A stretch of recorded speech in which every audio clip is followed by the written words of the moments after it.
Hello, I'm Father Anthony Cekada. One disputed question in traditionalist circles, particularly among sedevacantists, concerns the 1955 Holy Week reforms of Pope Pius XII. On one side are priests like myself, who maintain that these reforms paved the way for the 1969 New Order of Mass of Paul VI, and were the work of the same sneaky modernist cabal that concocted the post-Vatican II reforms. For these reasons, we don't believe that we're bound by them, so we use the pre-1955 Holy Week and Missal. On the other side are priests and laymen who say, "Whoa, Pius XII was a true pope. You can't ignore his liturgical laws. You're obliged to follow them no matter what. Otherwise, you're rejecting Pius XII's authority." I've addressed this objection in several articles. Liturgical laws that were objectively good and obligatory when they were promulgated, I've shown, are like any other ecclesiastical law. They can become harmful and cease to bind years later due to changed circumstances. This is a general principle all canonists recognize, because a human legislator, even a pope, cannot foresee all possible future situations.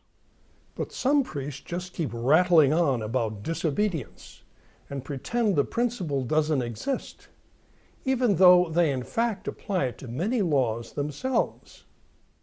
All of them, for instance, will celebrate the traditional Mass outside sacred places, in rented rooms or private homes, on portable altar stones. But these practices clearly violate liturgical laws promulgated by the Council of Trent, Pope Benedict XIV, Pope Pius VII, and Pope St. Pius X. So, do I accuse them of rejecting laws promulgated by a legitimate pope, or acting in defiance of the orders of Trent, Benedict XIV, Pius VII, and Pius X? Not at all. These priests recognize that slavishly following these laws in the post-Vatican II wasteland would not only create grave inconveniences, but also harm, if not render impossible, large parts of their apostolate. Thus they acknowledge the general principle that I merely apply to the Holy Week reforms. So come on, fathers, give me a break. But that said, one St. Patrick's Day, I was mulling over my Pius XII Holy Week file, and I wondered aloud, what would Pope Pius XII tell me to do? He was the legislator, after all. I wish I could go back, present him with the evidence, and ask him if I'd still be bound by it all. Well, sure enough, it being St. Paddy's Day, a contingent of leprechauns bearing green cupcakes and a time travel pistol arrived at my office door to grant my wish. "We've heard your reverence would like to take his case to the angelic pastor himself," one of them said, as they presented the cupcakes. "So here you go," he said, aiming his time travel pistol at me. "Back to 1957 with you, to His Holiness's own office, and mind your P's and Q's with Mother Pasqualina."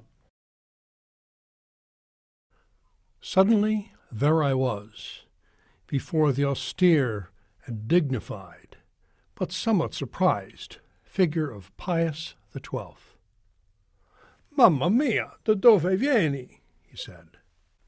"From America, Your Holiness." Ever the suave diplomat, the pontiff maintained his composure, even after I explained I'd arrived from the year 2018 by time machine. "Another American gadget," he opined. "But since Cardinal Spellman will be arriving for his St. Patrick's Day visit in a few minutes, we can practice our English with you. I'm most grateful. Could I then ask Your Holiness a few questions about the Holy Week reforms you just promulgated in 1955, It seems that they eventually led to a few problems in the liturgy that Your Holiness didn't foresee. Such as, well, the men who worked on them had a secret agenda. It's all in my file here. As the years went by, they used your reforms to justify more and more radical changes in the Mass. 15 years later, by 1969, Latin was abolished, altars were replaced with bare tables, tabernacles were removed from the sanctuary, transubstantiation was no longer mentioned, women served as lectors. Impossible. Our successor, His Eminence Cardinal Siri, would never have permitted it. Actually, your successor was Roncalli, but he had modernist written on his Holy Office file. Even worse, Your Holiness, he called a council, and he let the theologians you condemned in Humani Generis write its decrees. Disaster. But surely, at least the experts who were in charge of my Holy Week reforms were solid men. Like that smart young Vincentian, what's his name, Father Bugnini. Alas, Your Holiness, in 1975, Bugnini was unmasked as a Mason. This explains why he wrote that the process of liturgical change during your reign would, quote, require the enlightened collaboration of all the active forces, unquote. È vero? Massone? Well, then the brilliant Father Jungmann. We have his book right here on our desk. He was part of the conspiracy, too. Here are notes from a secret meeting in 1948 when Father Jungmann offered what he called his heart's dream for future changes in the Mass. The vernacular, reducing genuflections, de-emphasizing the consecration, changing the offertory, shortening the canon, eliminating some saints from the canon.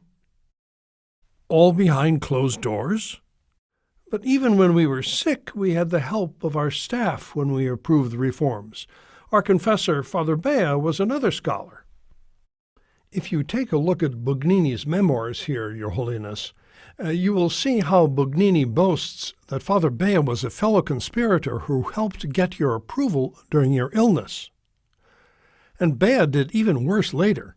Working with Rabbi Heschel and the B'nai B'rith Lodge, he got Roncalli's council to declare that the Jews had no guilt for the death of Christ. Ma no.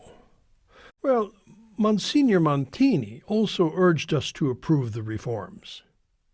Bugnini also named him as part of the conspiracy.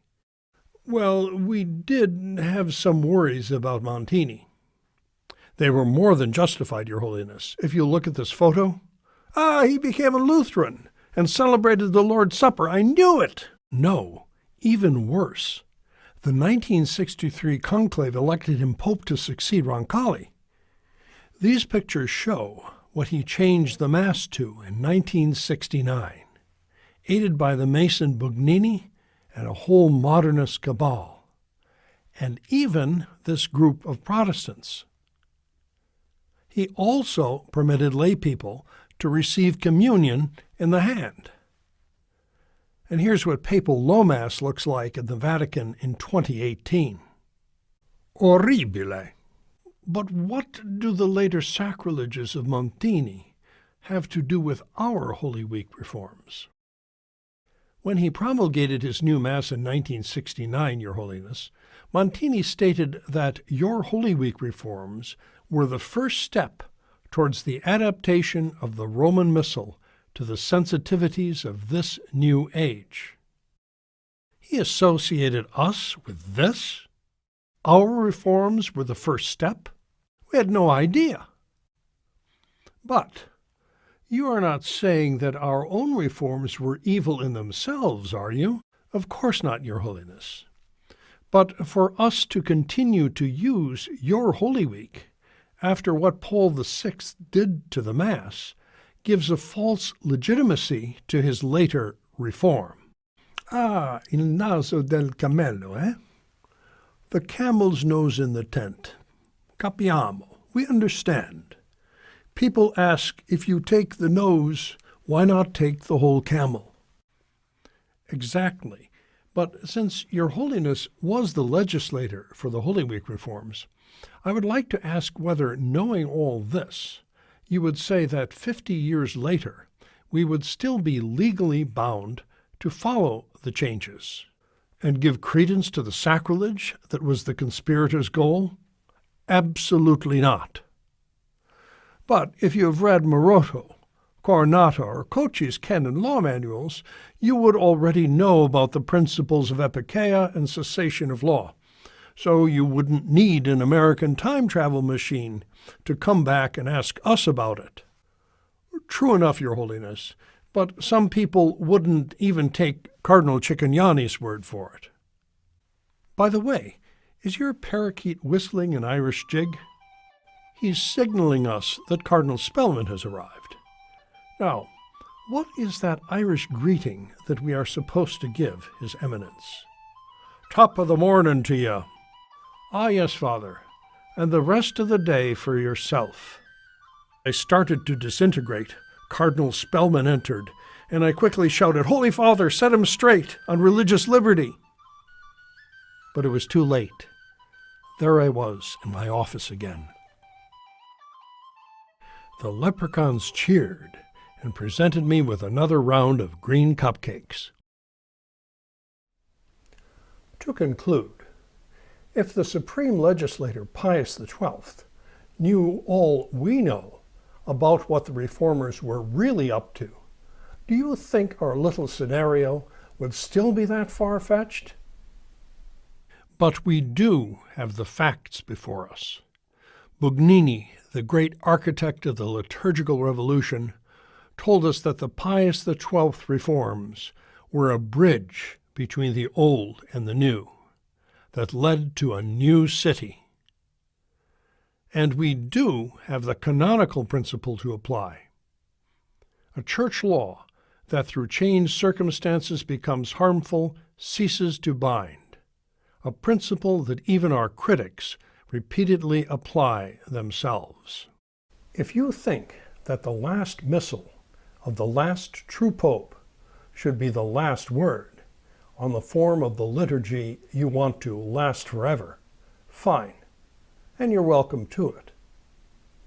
But as far as I'm concerned, if you're telling people they should never, ever go to the new city, why insist we're still obliged to walk halfway across the bridge anyway? It doesn't make any sense.